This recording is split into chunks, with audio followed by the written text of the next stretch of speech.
Hello guys, welcome back to the channel. In today's video, I'm going to show you how you can make a print of your photo brighter using Snapseed application.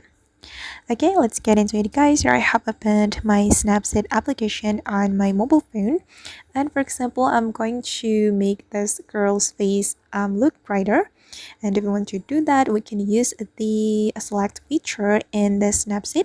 We can go to the tools and then you can click on selective feature, this one, and you can tap on the point that you want to make brighter. I'm going to make this face look brighter, so I'm gonna click on it, and then we can choose the area. You can use both of your fingers to select the area you want to make brighter. Okay, I think it's enough, and then we can increase the brightness until 100%.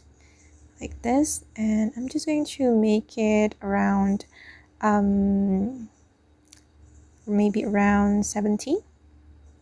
Okay, once you're done, you just need to click on this check mark, and then this is the final result.